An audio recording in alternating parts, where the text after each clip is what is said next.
What's going on, everybody, and welcome to the first ever episode of the In Heaven There Is No podcast, hosted by myself, Brad Schultz, the publisher of HawkeyeRoundtable.com, your only place to get free daily coverage of the Iowa Hawkeyes. And I'm joined by my good friends and daily Iowan sports editors, Jonah Frey and Jackson Miller. Fellas, how are we doing today? Doing great, man. Glad to be here. Glad to get something started here on this brand new podcast, and should be a lot of fun this year. I'm already having fun. Great way to start the show. Let's go. Yeah, and we promised you guys a podcast, and here we go.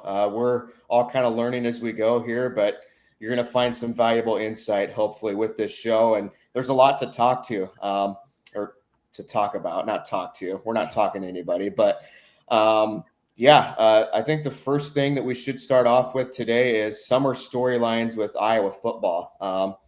It feels like the season is far away, but we're almost into July, guys. It's going to be here before we know it, and there's just a whole lot going on. And the biggest thing with this team is the quarterback position. We've got Jeremy Heklinski and Hank Brown battling for this spot. And guys, we really have no idea who could get this spot, but if you had to guess, where is this race at right now and who is the front runner? I would say it's probably still pretty close. I mean, we haven't really heard anything since the spring. We haven't really been able to talk to the quarterbacks or really anybody about it. I know, we've asked other position players how that's been going, but I mean, I think it's still a pretty close race, and I think it will be all summer into fall camp. But I feel like I just feel like they're probably going to favor Heklinski a little more just because of his ability to make plays. I mean, that's just what they've seen so far, and I know that the last time we talked to him, he was saying that he was hoping to get his turnovers down a little bit. He was turning the ball over quite a bit in practice, and so I think he's kind of started to mitigate that, or at least trying to. So I think he's probably the one that's the front runner right now, but I still say it's pretty close. I'd say obviously really close, and what we saw at the open spring practice was definitely pretty interesting. I feel like we definitely saw some good flashes out of both of them, but we also saw some things that you know could raise an eyebrow for concern. But I think the thing with that is fans, and this is going to happen with any sport ever. It's like when you're without footballs for so long, you get one glimpse of a spring scrimmage, and it gives you all the time in the world to overreact, overanalyze, and I feel like I think it is going to be more of a problem this year of like two solid to potentially good quarterback options, as opposed to in the past you're dealing with, well, who can throw the ball more than 2 yards to the correct jersey. Like, Mm-hmm. I think I've said this before. I've thought about this a lot, and I feel like it's more of a good problem than a bad problem. Now, obviously, there's a lot of time left before the season. A lot can still happen, but I I'm I'm I feel as if it's not something to dread, and more so something to be excited about. Yeah, for sure. And let's talk about both of these guys in depth for a little bit.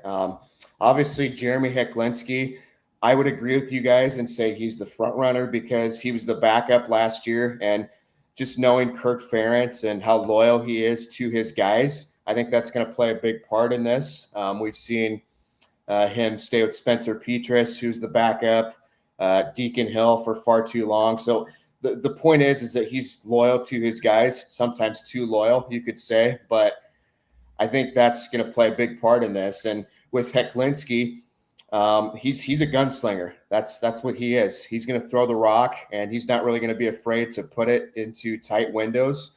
That's a good thing, and it's also a bad thing, of course. But I think Heklinski has more upside because of his speed too. I'm not saying Hank Brown is a snail back there, but Heklinski is a guy who can make plays on the run. And I think in an offense in 2026, you have to have that. And we've obviously seen Deacon Hill, Spencer Petras, Nate Stanley. Those guys weren't able to move very well under center. So that's going to play a big part in this as well. I Yeah. think something interesting with this team as opposed to years past too is you almost don't necessarily need a crazy good at like I don't know, just kind of blow your mind type of playmaker at the quarterback spot because you look at the guys at the skill positions and it's not something that Iowa fans are used to seeing, but you see it what seems like so much more talent and a lot more skill, just kind of like receiver, tight end, running back. They've kind of got they've got all the positions sorted out. So at this point, all it feels like they really need is a quarterback that can simply get them the ball. And at least it was something that was interesting to me is that what we saw out of the spring practice was that was actually Hank Brown doing a better job of that. So that's what leads me to believe that it could be a duel that goes into the season because obviously going into that spring practice, Heklinski kind of seemed like the better option, but now it looks to me like they do have those two options, like I said earlier, and so I think don't necessarily like look for a guy that can make a few crazy good plays a game, but then I don't know, like a Brett Favre kind of player where then you're shooting yourself in the foot 3 to 4 times a game. You don't necessarily need that because you've got the guys once they get the ball in their hands, they can make it happen after they catch it.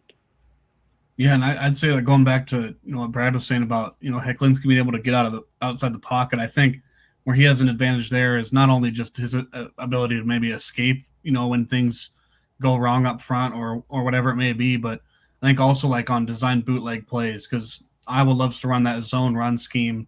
So if they're trying to get a defense to go to the left, then they can pull it back and go bootleg to the right and find someone open. And, we like to see, they like to obviously throw it into the flat a lot to their tight ends, let them go upfield. And so I think that's what they're going to want to be is someone who can throw on the run and get outside the pocket and make plays that way, not necessarily just his ability to escape pressure, but to be able to run those bootlegs more effectively. And but yeah, I mean, I agree with you, Jonah, that, they're going to want someone who can just get the ball to those guys.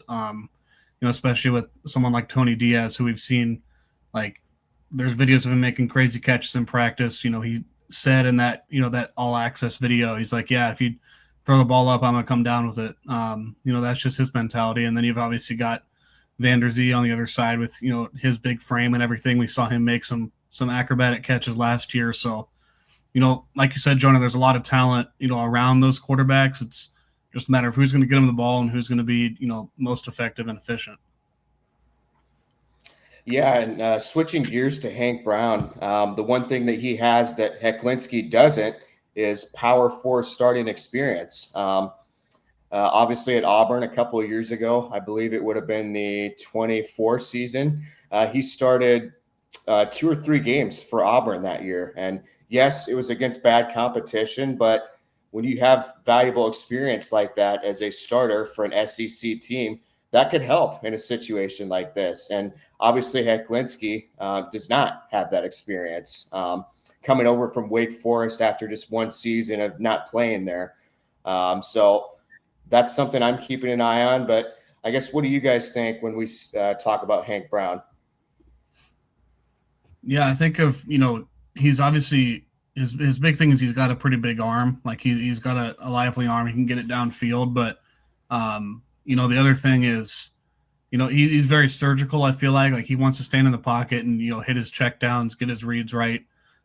So he might not be as willing to push the ball downfield, but definitely someone I think that, if you look in years past, it's a type of quarterback that Iowa wants. Now, obviously with Gronowski last year, that kind of might have changed a bit with how they even look at some quarterbacks. But yeah, the thing with Hank Brown is just, he's got to be able to find some, I guess, I don't know, consistency. I mean, because, if you look at that Indiana game last year, he's kind of thrust into a bad spot. But I mean, you got to hit a screen pass, dude. Like, it's right there. Like, you get your feet tangled up and you'd throw it 3 yards short of him. Like, you can't do that. And I mean, would Heklinski have made the play? I don't know, because at that point, he was, buried on the depth chart there. But, yeah, I just think that, Brown's going to be able to, get his feet set, get himself, get a good base and just more confident with his reads and his throws, which I think, having that experience in the SEC, like you said, I think that definitely helps with that, just knowing that, he's done it before, he's played Power 4 football, started some games, and he just got to get that confidence back. Yeah, and I definitely think for Iowa fans who loved Gronowski last year, between the two quarterbacks, Hank Brown is less like Gronowski. However, like you said, like Gronowski had experience. That was one of his biggest factors going for him. Something that excited fans a lot coming into the season was his experience. And yes, Hank Brown. While neither of them necessarily have a good deal of experience per se, Brown does have more, and so he's definitely got that going for him. You can compare that to Gronowski a little bit. Not really, but just between the two at least. And then the other thing is, yeah, just again with the spring practice, with the scrimmage, just his placement, looked a lot more comfortable than he did in that Indiana game that you mentioned. And I think just the amount of help that kind of comfort and experience of playing with your guys and like knowing what you're heading into for a guy like Hank Brown, like the Indiana game, it's tough. It's tough. Like you said, you got to make it. You got to make a check down. You got to make a screen pass, but it's tough because I mean, he going into that day probably had no idea he was going to play, and yeah, you still got to be ready. Like you're the backup, but what like a few minutes of throwing on the sideline to prepare to start has compared to an entire summer of being able to prepare with your guys, it's a huge difference. And so I think that the mistakes made in that Indiana game, they really shouldn't be overemphasized heading into the season because I think he's going to look like a whole new quarterback in the fall, whether he's starting or not. So Yeah, and I just wonder how much of an impact that play from the Indiana game is going to have on this race because obviously you hope that Hank Brown has gotten over that, but if I know me personally, I would still be haunted by a play like that. And you just wonder if the coaches have that in the back of their mind because Iowa was going to win that football game if they make that play. So does that play a role in this, you think? I don't think so. I think any team or any player, coach with a winning mentality knows that like, hey, if anything, a mistake like that, you're just gonna learn from it. If you're not gonna learn from it, then you're not built for the occasion. So if he's not gonna learn from that, if that's gonna keep haunting him, then like give me Hecklinski at the starting spot for Iowa, because I think especially with how long ago it was at this point. But even if it was, even if Hank Brown was gonna be starting that next game the week after, I don't remember who it was the week after already, but if he was going to be starting that week after, then I'd even say then too, like that shouldn't bother him. That shouldn't bug him because if you're a winner, if you've really got the right mindset mentality to be a quarterback, especially in the Big Ten, then you can't let something like that bother you a week later, let alone a whole season later. Yeah, I think he's probably already forgotten about it. If we're being honest, I mean that's probably a safe bet. But that's just the thing is like, those mistakes they can haunt you, and like you said, it's about your mentality. And I think Hank's got a good head on his shoulders. I think he'll he's obviously learned from that, and obviously he went and probably watched it and figured out what he did wrong, and then kind of just forgot about it and addressed the problem, and that was it. And I'm sure if you asked him about it, obviously he might remember it, but he might say like, yeah, I didn't even think about it till now. That kind of thing where, the media likes to bring up mistakes. We always do that, but yeah, it was just a weird situation, like we said, to be put into that game, and yeah, he's definitely already probably forgotten about it. Yeah, and the positive thing about this race is this is a loaded offense. I know you guys touched on it a little bit a few minutes ago, but this has to be one of the most loaded offenses on paper that Iowa's had in years. I mean, you look at the tight end position with DJ Vonamy, Addison Estringa, Zach Ortworth, and even Thomas Meyer, the freshman or not the freshman, but the underclassman from Clear Lake that has a lot of upside. That's ridiculous. And then you got Whiteout, you got Reese Vanderzee, Tony Diaz, KJ Parker, other guys in that room. The offensive line, they've lost a lot of pieces, should still be pretty good there. And then you've got running back. I mean, this has to be one of the best running back rooms of the Kirk Ferentz era, again, on paper, because you've got LJ Phillips from South Dakota is a beast. You've got Kamari Moulton, who's got the experience. You've got Nathan McNeil and Xavier Williams, who both have tremendous upside as sophomores this year. So this quarterback has an offense to work around. And really in this system, if you could just be kind of average, I know we've used that word a lot with Iowa quarterbacks in recent years, you're going to be successful. What do you guys think? Yeah, I think, it's all you need. I mean, you just got to have someone who can get the ball to them in space and let them go to work. And I mean, if there's anyone I'm going to trust to be able to get his quarterbacks ready to do that, it's Tim Lester, the offensive coordinator. Obviously, he's kind of turned this whole offense around and, is kind of starting to bury that narrative of Iowa having a terrible offense while it still is the butt of every joke that's made towards Iowa. It's just not true anymore. They've averaged almost 30 points a game in the last 2 seasons. And, they obviously had some big blowout wins last year, and their offense looked great, especially towards the end of the year in that Nebraska and that the bowl game as well with the, DJ Vonnegut really coming onto the scene there. I think like Vonnegut is going to be a big part of the offense. I think those receivers are going to get a fair share of targets. And I think, I think they're still going to run the ball a lot. I still, obviously we want to talk about, the tight ends and receivers, but that running back room is loaded, man. And they're going to want to use those guys as much as they can. And really get those guys going. And then obviously it's going to come down to, what's your offensive line look like? How are you going to be able to block for those guys? And, that's just what it's going to come down to. So I still think that they're going to run the ball a lot, but I do think that I feel like the target shares might be a little more evenly distributed throughout the year instead of just going to 1 or 2 guys. And the roster, kind of looking at the skill positions, for me, it really reminds me of kind of like those 2017, 2018 teams back when you had like Smith, Marset, Tyler Goodson, Hawkinson, even going back to like Fant, those years where they were very good skill position players, and you had a guy like Nate Stanley who, hey, he might not have been the greatest quarterback, but I mean, he was kind of the perfect guy for that team. Good for him, and just the kind of guy that would he'd get the ball where it needed to be, maybe not all the time, but he was obviously efficient enough. And definitely, you can certainly make the argument that he was the most efficient quarterback, at least through the air, for Iowa in the last decade or so, I guess, since Beathard. But yeah, so that kind of reminds me of that. And so, again, that just kind of alludes once again to the fact that this team doesn't need an amazing quarterback to be efficient like they have been in years past.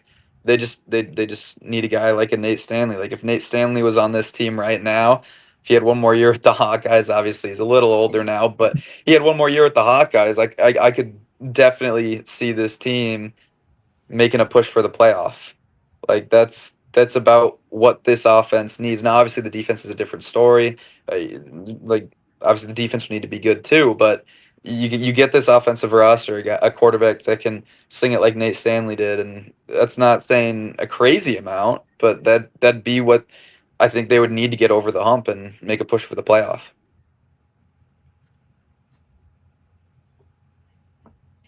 Yeah, the schedule certainly does not line up that way, but again, like you said, they do have the pieces to make something happen. Let's talk about defense for a little bit. You touched on it a little bit, Jonah, but a lot of moving parts on this defense this year. But to me, Zach Lutmer is going to be the anchor. Yeah, I think so, but you got to figure out your defensive line, man. We don't talk about it enough. Like, there is one returning starter on I guess 2 technically on the entire front 7 with Jaden Montgomery at linebacker and then Bryce Hawthorne at D-line. And even he was kind of rotational sometimes. So, it's going to be a very interesting look up front. A lot of those, newer guys are coming in from either, being red shirt guys or, like Kamari Brown coming in from Elon, like, smaller school guys. And even on the back end with some of the DBs you got, they're coming in from smaller schools. Anthony Hawkins coming from Villanova, Tyler Brown from JMU, I believe. So, yeah, it's going to be an interesting look on defense, but I think, like you said, Zach Lutmer is going to be a beast. He's going to be probably their best player on the entire team, I would assume. So he's going to be a huge part of that defense. And I think Jaden Montgomery could take a big leap at linebacker too. And they've got some young guys coming through there at linebacker with Cam Buffington. We talked to him a few weeks ago. So, Yeah, it's going to be a really interesting look on defense, and I think we're just so used to Iowa having a good defense that we don't really even talk about it because we just assume it's going to be good. But this year it could take a couple weeks to really figure out what they're going to look like. Yeah, absolutely. And just kind of bouncing off that, like the defense is just historically so good under Kirk Ferentz coach teams, and it really, yes, it's not fair to just go ahead and assume, oh, they're going to be great, they're going to be just fine, like he's going to get them ready. But at the same time, you got to trust it after so many years of it being so consistently solid, good, kind of no matter what the turnover is. Now, yeah, this is a lot more turnover than we're used to seeing with this Iowa football team, but I think after so many years of so much success, you've got to assume that the right formula is being used, whether it's recruiting or just practice training the guys up. But you kind of just got to. I think it's fair to trust that. I mean, any Ferentz coach team is going to have a good defense. Absolutely. And you guys mentioned Kamari Brown a little bit, the transfer from Elon. I was doing a story on him a few weeks ago when we had media, and man, that guy's got some impressive numbers. Obviously, Elon is not Iowa as a football program. That's going to be a big step up for him. But he left Elon after 2 seasons as their all-time sack leader, tied with, I believe, 16 and a half sacks. So getting experience like that from a lower level, those guys are always going to have a blue chip on their shoulder. I mean, they're going to be ready to play, and they're going to prove to everybody else that, hey, I deserved a Power 4 spot out of high school, and here's where I'm going to prove you wrong. Yeah, and I think another stat on Kamari Brown is that I think I saw that he was their first player in Elon's football history to record like double-digit sacks in one season.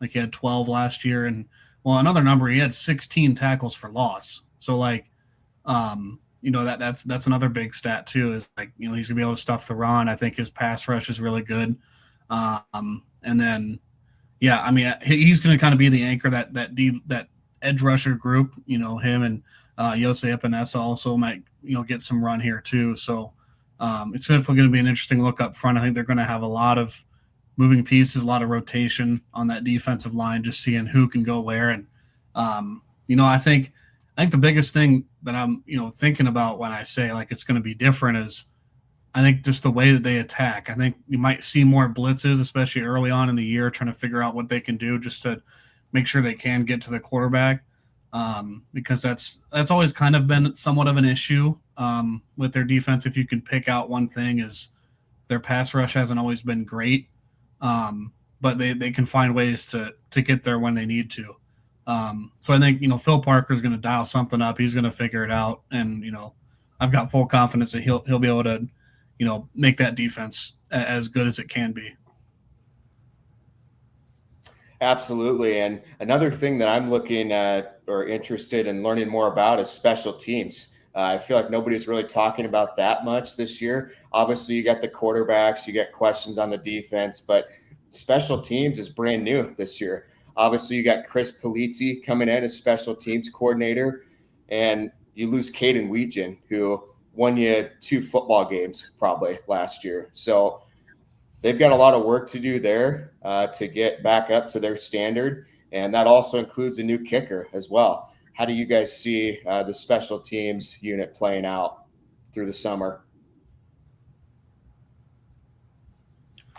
Yeah, I think it's such an interesting spot because like you said, like you're used to at least 1 or 2 guys kind of being the same, like at least your punter or your kicker have been there for a couple of years, but now the only one that's still there is your long snapper. Probably going to be Ike Speltz, which he didn't even get much experience last year. But I think the biggest thing is just going to be, can those guys just be consistent, and can the guys around them do a good job as well? That's something that I think when Chris Polizzi talked earlier this year at the coordinators conference about, it's not as much about, will the kicker make the kicks or will the holder get the ball down, or it's more of so like, can everyone block well? Can everyone do their job, up front and make sure that things go well? Is the snap good? Like all those things have to work in unison. I think that's going to be the big focal point for them is getting everyone around those main couple guys that we pay attention to on special teams. Can those guys do their job?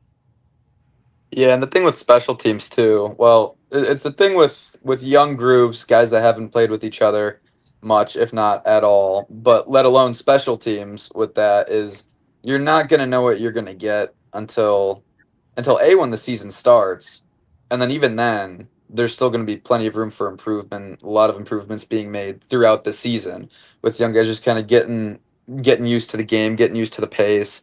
And so I think don't be crazily surprised. I don't know about this group specifically, but just in general with a young group, especially special teams, don't be crazy surprised if they show some early signs of struggle or lack of efficiency with returns and plays like that. But that's definitely going to be something that could see improvement throughout the season and something that might not be the greatest ally of the team from the get-go.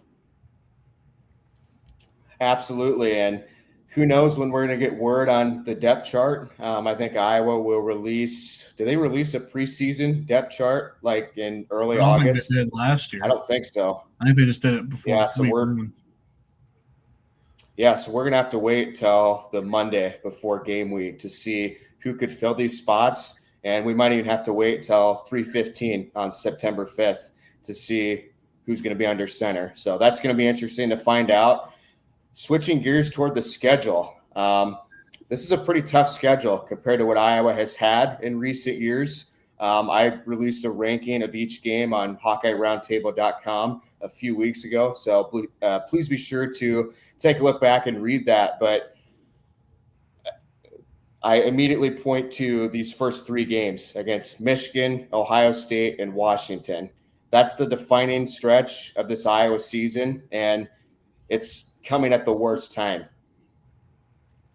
Yeah, for sure. I mean, it's like the thing with Iowa teams, they always peak, in November. That's when they're playing their best football those last 3-4 weeks, going into the bowl game. So, I think it's just going to be tough those first 3 weeks of the Big Ten slate, especially when you're coming off a cupcake first 3 games there. You've got obviously Northern Illinois. They've got a weak Iowa State team at this point, and then UNI. Like, that's not going to help you really prepare for going to the big house, the next week, and then obviously playing Ohio State and going to Washington. It's like that's just brutal, and that stretch is going to be tough. It's all within, I think, what was it, like 14 days, those 3 games or whatever it was.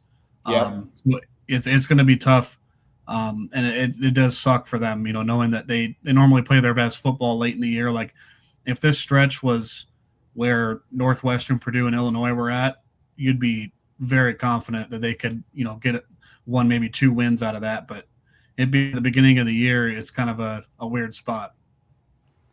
I think you guys hit the nail on the head. Obviously, those 3 games being the biggest, and to me too. So not only the fact that those 3 games are earlier in the season, early in conference play, but even if you flip that Washington game with like the Michigan game, or just put that Washington game first, that Washington and I guess Michigan, we're not quite sure what we're going to see out of them yet. You never really know. I could see them being pretty similar in terms of skill like compared to Washington, but at least it's not the Ohio State game first. It's nice that at least you get that Michigan game. Not a Definitely not a tune-up. They are going to be a great team. That is going to be a tough game. It's at Michigan, but they're not quite, I don't think, going to be at Ohio State's level. And so at least you go from UNI, then Michigan, then Ohio State. It's not like you're going UNI, then Ohio State, and then who knows what happens there. Then you got to go back, and then you got 2 more tough games that might not be as tough as Ohio State. I think it's good that the Michigan game comes first. I would have liked if Washington was before Ohio State if they're going to have to play those 3 games in a row. But I think at the same time, it's nice that the final, what do we get? The final 6 games of the season are a step back in terms of opponent strength. Because end of the day, if you want to look at a playoff berth, if you want to talk about that, the committee wants to look at who who's playing the hottest, what team is the hottest, what team's on fire. And I'm not saying those 6 games are necessarily all easy wins for Iowa, and especially when you're coming off a stretch of 3 tough games, it's hard. You can overlook teams pretty easily. But if if the Hawkeyes are able to rattle off 6 wins in a row to end the season and take at least one of those 3 games against Michigan, Ohio State, or Washington, then that's a pretty good look. Pretty good look for the committee and who they're picking, who they want to select for the top 12. Yeah, and I'll have you guys rank your toughest games here in a second. But I think of the three, Michigan, Ohio State, and Washington, that Iowa has the best chance of winning. I think it's going to be that Michigan game. I know a lot of fans are going to be like, well, we never win in the big house. Well, that's true. But Michigan also has a lot of moving pieces too this year. They've got a brand new head coach in Kyle Whittingham, who is already a college football Hall of Famer, fantastic head coach. But will that system adjust to Michigan? We've seen Rich Rodriguez go there, try to install that spread offense and fail. I'm not saying Whittingham's going to do the same thing, but will Michigan be polished by September 26th? I don't think they're going to be at full throttle at that point. They've got Bryce Underwood at QB. He's fantastic.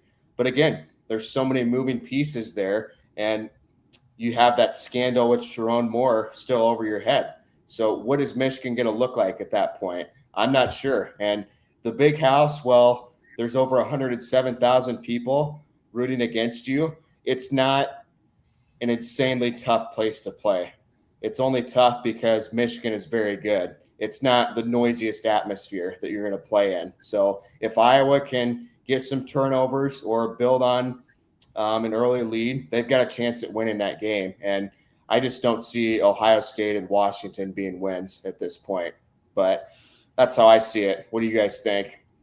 Yeah, I mean, I think I don't know why, but I feel like everyone just assumes Michigan's going to be like a top 10 team in the country. They're not. Like I'm not high on Bryce Underwood either. I know you said he's fantastic. I don't think so.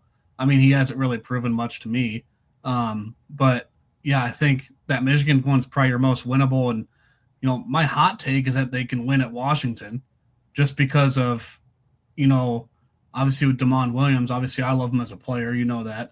But his whole deal with trying to leave there and then end up coming back and all that going on, who knows how that's going to go over and if that'll affect their team as well. Obviously, it's a little later in the season, so they'll probably have some more things figured out, and that place is going to be loud. But I just think that's one of those sneaky games. I feel like Iowa could maybe pull out a win there. But, yeah, Michigan, I think for sure of those three is, like you said, the most winnable. And I agree with you, Jackson, on Bryce Underwood. I'm not saying he's not look, you're playing he was a true freshman last year, correct? Yeah. Yeah, in the Yes. Big Ten, the expectations as high as they were for him, it's not necessarily fair to say that he can't be. Well, we're not saying he can't be good, right?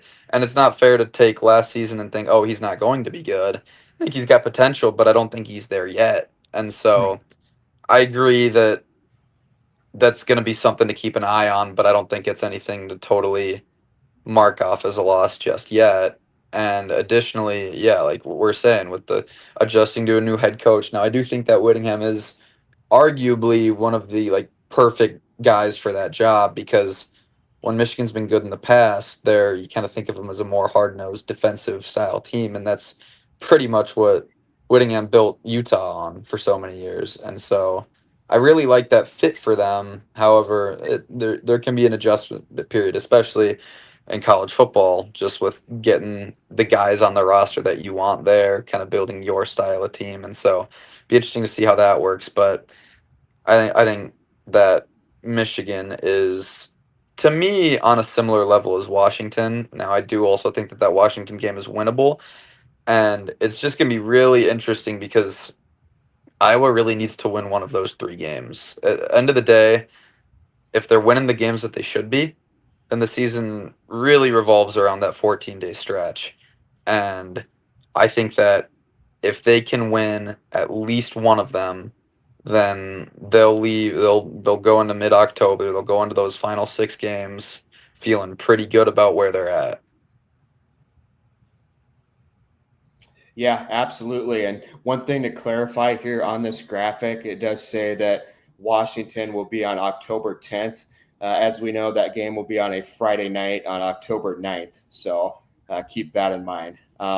As far as ranking these opponents here, you guys don't have to rank them 1 through 12 because I think I have a feeling what your bottom 3 are going to be. But what are your top 3, or let's say top 5 hardest games on this schedule? I think in terms of hardest, you're obviously going to have Ohio State 1, Washington 2, Michigan 3, Illinois 4, and then outside of that, you're probably looking at Minnesota. I think of the remaining teams, they're probably the most likely to be decent. I think you still probably win that one, fairly easily. It is at Minnesota, so that could be a difference as well. But I think those are my top 5 there in terms of hardest. I guess I don't really have too many arguments with that. I like Illinois as the next hardest after those big 3, just because I feel like Bielema's really kind of built something consistent there, and they've really kind of got a year-to-year solid to strong program, and the fact that that's away as well as the Minnesota game, those 2 games being away could end up being a bigger deal than Iowa fans want to admit, because those are 2 pretty solid teams, and those are 2 teams that really want to beat Iowa every year. And so, especially at last year after how that Iowa Minnesota game went, I think Minnesota is going to be really out for blood. I would put Minnesota at 4 and then Illinois at 5. And that's not to say that Minnesota is necessarily going to be a better team than Illinois. I think they'll be pretty comparable. But I think it's more so you just add on the fact that, man, Minnesota's they're gonna be out for blood that game, especially because they have a decent amount of returners from last year, and yeah, PJ Fleck's he's gonna want his team to beat Iowa. Yeah, keep in mind, I'm really looking forward to bye week. I was gonna have a bye week for that Minnesota game too. Yeah, that's a dangerous game, I think. Yeah. Jackson, what were you saying? But nothing. Go ahead. That was it. I don't know. Yeah, I think that Illinois game is easily the toughest outside of the big 3. Jonah, you covered it all, but I wouldn't overlook Iowa State. There's something about that game that we don't know anything about either of these 2 teams. Iowa's probably going to have a rough quarterback game against Northern Illinois. Iowa State's coming in with nothing to lose. Under the lights at Kinnick. That's a little dangerous to me. Iowa should win that game by 2 touchdowns, but just based on what Iowa State has done at Kinnick in the past, it's never a guarantee. Yeah, and I think Iowa State's going to be pretty solid defensively as well because, Jimmy F. and Rogers, he's going to build a defense. That's his thing. So I think that they could be pretty solid defensively, but their offense is going to have a lot of question marks, kind of like Iowa, but they've obviously got less talent on offense than Iowa does. But I think I don't know. I mean, it's a Cyhawk game, and we'll get into that conversation too. But you never know what can happen in that game, and I still think Iowa should win that one comfortably. But like you said, you never know, especially at a night game like that with all those fans having all the time in the world to drink before, it's going to be a rowdy atmosphere. Well, and if you see Kinnerarty getting sent out onto the field with a chance to win it, you might as well chalk it up as a loss for Iowa already. So yeah, then he'll go and miss the next 6 kicks he has. yeah. Which game are you guys looking forward to covering the most? Washington. I assume I'm going. That would be your answer. Yeah, just because I'm obviously I'm a Seahawks fan, so I've always wanted to go to Seattle just to see it, but obviously not going to have much time to go look around because we're going to be working. But that should be fun, and just being in that stadium too. It's going to be so loud, and having that atmosphere is going to be awesome. And I'm also looking forward to Northwestern as well with that new stadium. Yeah, I was going to say, interesting with that Northwestern one. I don't know. We can't mention Michigan though. Like the big house, that's pretty Mhm. cool. Yeah, as soon as I got this job, I'm like, man, I get to go to the big house this year. It's unbelievable. But yeah, we'll see what happens. That's going to do it for our football side of the conversation. Let's move on to some basketball topics. And I know this one's about a week old now, but I feel like we have to give a shout out to Bennett Sturts for getting selected by the Memphis Grizzlies and then immediately traded to the Oklahoma City Thunder at pick number 16. I had just submitted my story on this. And of course, seconds later, I get the alert from Shams saying that a trade is happening. So again, that's just the life of a media member, but good for Bennett Sturts, man. I mean, you're talking about a guy who had no Division One offers out of high school, worked his ass off to get where he is now, and he's playing for one of the best, if not the best, franchises in the NBA. Yeah, I mean, he totally deserves it. And I know, you probably saw the inside of his suit jacket there with all his high school team's logo, Northwest Missouri State, Drake, and then Iowa. Just being, you know, just like you said, coming from almost nothing with no D1 offers and then just working his way up. That's what you love to see from players like him, and just, his attitude he had the whole way as well. He was obviously a great leader, and kind of helped bring life back to Iowa basketball. And to see him go in the first round, top 20 pick, that's huge, and kind of helps put Iowa on the map even more, after their Elite Eight run. So, yeah, awesome for him and awesome for the program. And I think such an underrated aspect of his game too. Yes, you can look at his stats all you want, but like here's a guy that every single level he plays at, he proves people wrong because every time he's always making the leap, making the leap, making the leap. Like we said, they're going from high school, Northwest Missouri State, Drake, Iowa. Each one of those steps was better than the last, and he wasted no time proving people wrong at each of those steps. But obviously, I'd say the most impressive to me was going from Northwest Missouri State to Drake and immediately getting them. That was their first NCAA tournament win, right? Drake? First in it was their first appearance in the second round in like 50 years, I think. Okay, that's what you're right. Something like that. But like a program changing player immediately, like wasting no time. And so it's going to be really interesting to me to see how he does adapt to the NBA, and if so, how long that takes. Now, obviously, they're going to be patient with him. They're not going to rush it, which is good. I think that's a good thing about going to a better, less desperate team, is that you're going to have more.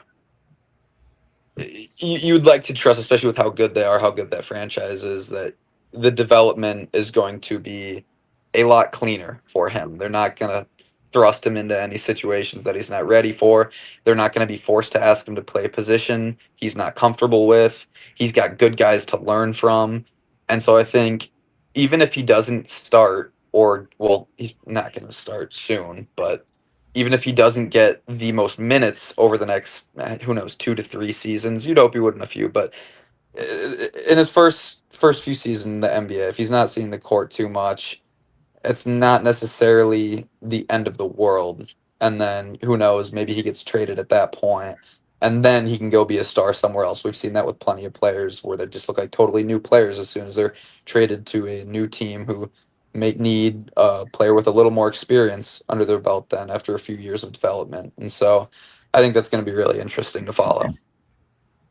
Yeah, for sure. And I think, along with, being part of OKC is like, you're going to have some of those guys that like, they're going to, like some of those guards are going to have to move on. They're going to have to get rid of them, dump their contract, whatever. And so, in the next couple of years, like, like you said, having them develop and just be ready for that moment for when, like, hey, we need someone to step up and kind of take a starting role. I think that could happen for him. So, yeah, definitely, like you said, a lot of good guys to learn from in that team, and obviously it's an interesting fit just because I think he probably would have like fit better right away with the Grizzlies, but going to OKC I think will just help with his development, like you said, and turn him into a pro because he he's got all you need. I mean, you've seen his ability to create space from nothing is just ridiculous, and that's what they love in the NBA is guys that can do that. So I think he'll have a solid career in the NBA, and it might just take a couple years, like you said, for him to really see the floor at a high clip. Yeah, and I would think in a few weeks, summer league action is going to start. So that'll be a chance for you guys to see Bennett Sturtz on an NBA floor for the first time. So good stuff. He became the 59th player from Iowa to be selected in the draft. So that's really cool to see. And I think there's going to be a lot more under Ben McCollum.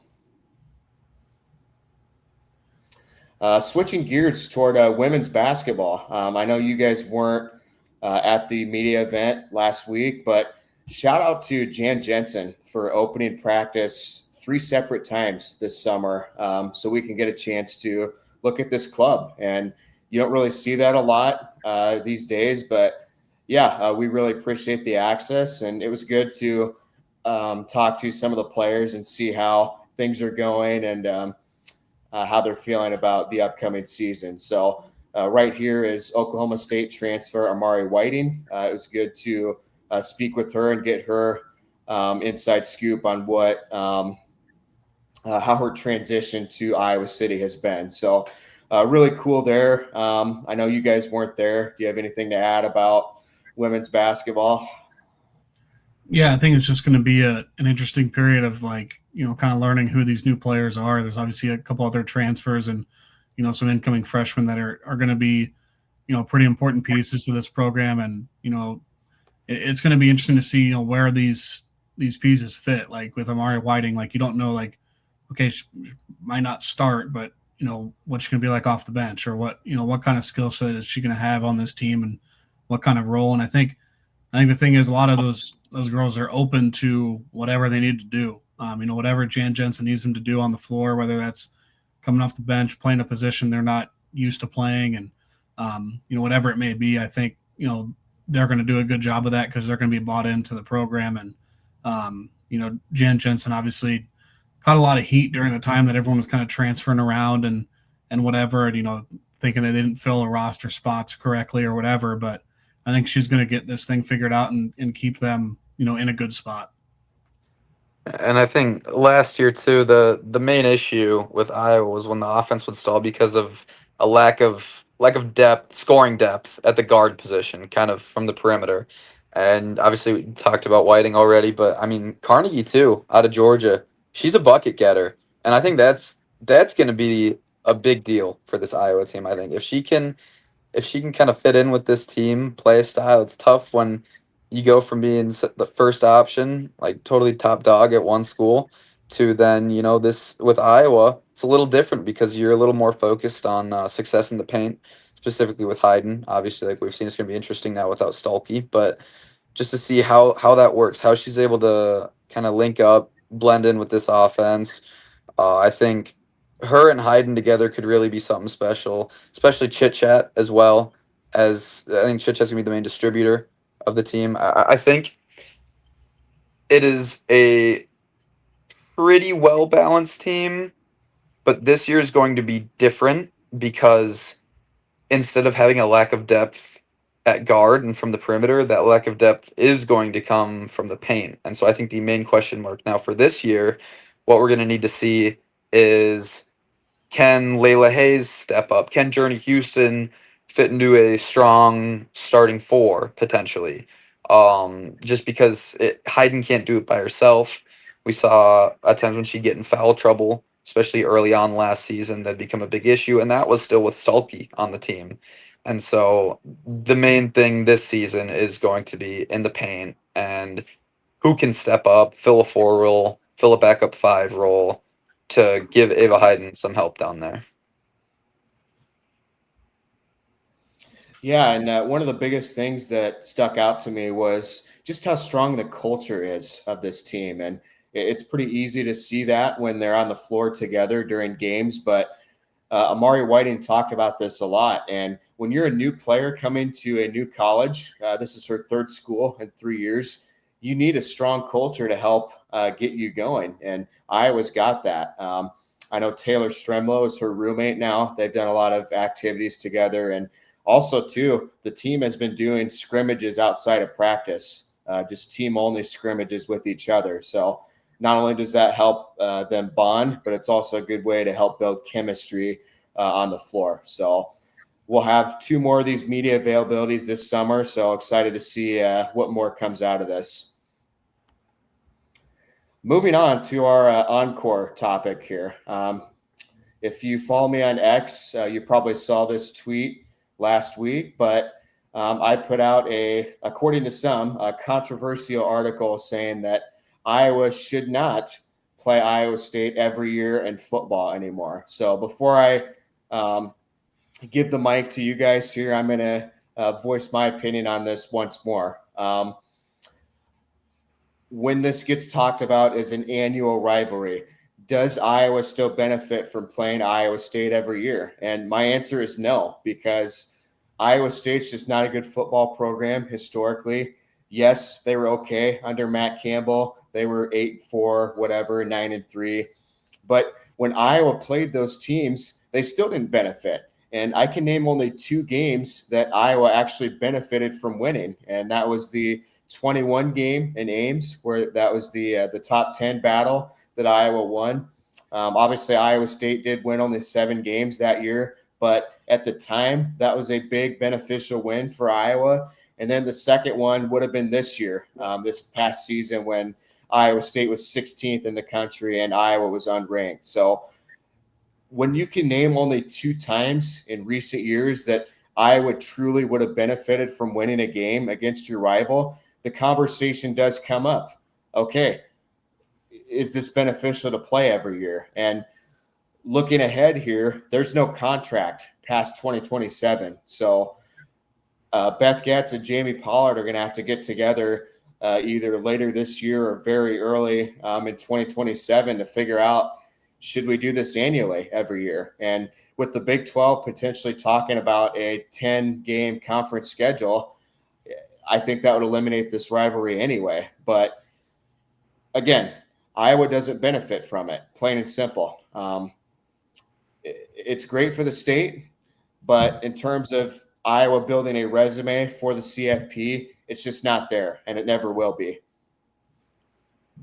Yeah, I think I can kind of see both sides of the argument, because obviously you're looking at college football playoff and the implications there, and it doesn't really benefit you. And but then it comes down to, okay, who do you schedule instead? And I've seen, many people commented on your story and other stuff saying like, oh, well, why does it matter? They scheduled, Northern Illinois and UNI. It's like, okay, I mean, Iowa State scheduled Bowling Green and whoever else.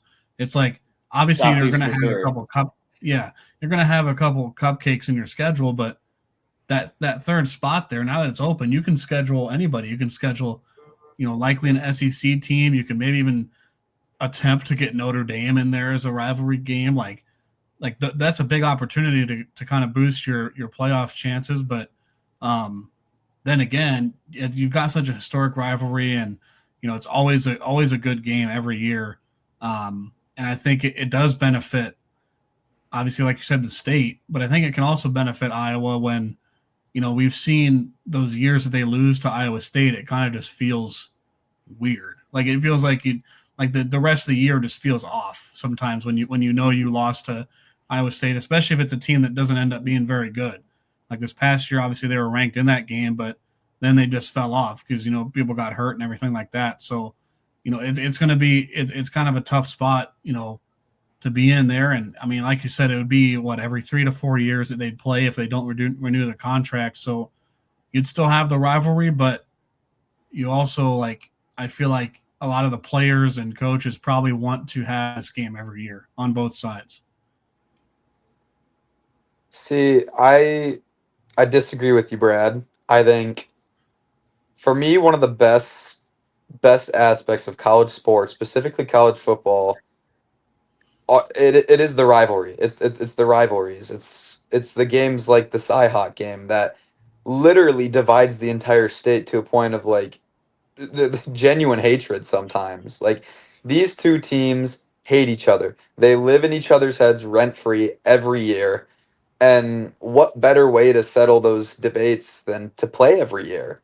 And to me, okay, I think I would understand an argument of, hey, let's move the game to the last week of this, or not last week, because that's Nebraska for, but towards the end of the season every year. That's hard to do with conference play, obviously, and dealing with the scheduling. But to me, it would be an incredible shame if this rivalry wasn't played on a yearly basis, because like you've been saying, it's something that the state of Iowa lives for. Like when I moved to Iowa back in 2018, I didn't really know that much about the rivalry, and it was so freaking cool to get introduced to, and just to see how much it really means to this state, because I mean there's no pro sports teams here that there's no like major league like top teams in terms of pros here, and so college sports, it's what this state has. And that game is the football game specifically is quite literally the biggest sporting event in this state. And to me, that's just not something you can take away.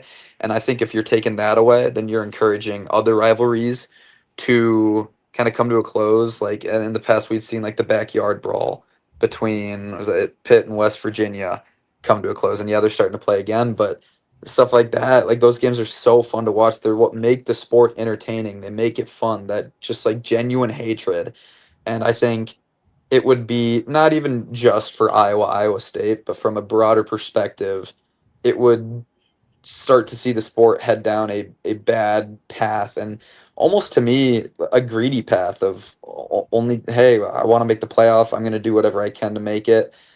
Like, that's not necessarily what the sport, to me, yes, it's the end goal, but rivalries, I just think are the best part of college football. And I think specifically the Cy-Hawk game, you can't take it away. I think I'd rather take away and again, it's conference, it's different, but like I think the Cy-Hawk game, much better rivalry than the against Nebraska, in my opinion. I think it's just it's not something that should go away on a yearly basis. Yeah, I mean, that's certainly a good case you can make, but at the same time, Iowa State's going to be rebuilding for at least 2 to 3 years. And who knows, they might go back to where they were pre Matt Campbell, but I don't know. I mean, listen, like I grew up right in the middle of this rivalry in central Iowa.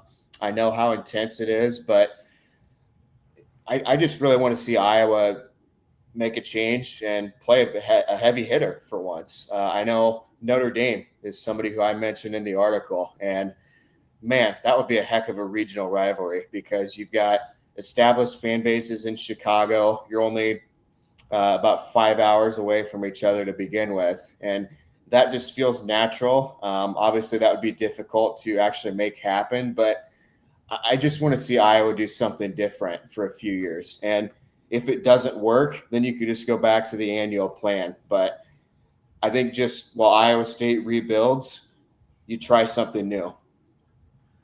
I also think, well, I know you made the point of like, it improves your playoff chances by, playing someone other than them, but like you don't have to play someone very good early in the year to still make the playoff. Like you still look at like Indiana's schedule last year. Their first 3 games were Old Dominion, Kennesaw State, and Indiana State. This next year they play North Texas, Howard, and Western Kentucky. Like they're not playing anybody that great in those first 3 games, and not many teams do. Obviously, there's some SEC schools that play, really good teams, early in the year, like we saw Texas and Ohio State last year, and it's like some teams do it, but it's also possible to make the playoff without, playing someone really good in that week 2 game instead of Iowa State, because we've seen teams all the time, even before the expanded playoffs, they still played 3 cupcake games to start the year and still ended up being, really good. So I think it's not really necessarily a make or break game. Obviously you got to win it if you're going to, play it, if you want to, keep them in there. But, it's just and there's teams that, I mentioned Indiana, like Iowa State's better than all 3 teams they played like it's better than a lot of other teams, first 3 weeks. I think the other thing too is Iowa's in the Big Ten. Like, end of the day, the conference schedule is going to be the most important thing when you're at the like. Those are the games they're playing down the stretch towards the end of the season. Like, you can't. The committee, well, especially when you're in the Big Ten. Okay, maybe if you're a team like way back when Cincinnati when they made the playoff and like with UCF not making the playoff, like yeah, you can make arguments then that teams with weaker non-conference schedules shouldn't get in because look who they're playing in their conference games. But teams like Iowa, they're in the Big Ten. They're going to be battle tested whether they play good teams in early on in the season or not. And so, end of the day, the committee can't discredit wins. Like for a team like Iowa, especially, like, you can't discredit wins anyway. It's just Iowa does enough in the conference schedule to have a good enough resume anyway, even without strong teams early on in the season. So yeah, maybe a team like playing a team against like Notre Dame early in the season would be fun, but to me, it's not that important to play that high of a scale team, like a team like Notre Dame, like a blue blood, something like that. It's not that important to me as opposed to keeping a rivalry game like Iowa State because the conference schedule is good enough anyway. Win all your conference games, you're going to make the playoff. Win most of your conference games, you're probably going to make the playoff. Like it doesn't really matter who they play in early September because the committee, they're not. If you win, you win. The committee can't tell you shame on you for winning. Yeah, I do think it'd be fun for Iowa and Iowa State to play in November, like you mentioned, Jonah. And it's very possible to do that because you look at Florida State. That's a out of conference rivalry that's always played on the last week. I know there's another big one. I can't think of it though, but it is There's possible to do that. And I know I know a lot of Cyclone fans would. They probably love that because in their mind they would have beat Iowa 10 times in a row if that game was played in November. But again, I mean, it's just my opinion. I think I just want change for a few years. Yeah. Well, I guess that does it for all of our main topics. I do want to touch on a few other notable events going on in Iowa City this week. We've got the Savannah Bananas coming to town for 2 days, July 3rd and 4th at Kinnick Stadium. So that's going to be really interesting to cover. I know Jackson and I are both going to be there for that. We just got an email from Matt Weitzel of the Iowa Athletic Communications saying to pretty much avoid Iowa City for a 3-day span because of all the concerts and games and stuff going on there. So, yeah, that's what's going on in Iowa City this week. Anything else you guys want to touch on? I think we're good there. I'm looking forward to covering those games. Are you covering both of those games, Brad? I'll just be at the first night because I want to enjoy the 4th and not have to work. Yeah, I think I got credentials for both games, but we'll see what I want to do. I did too. Yeah. So yeah, should be interesting. Yeah, I think the rust will kind of shine off after that first night. So I'd rather just cover the first game. Right. So, yeah.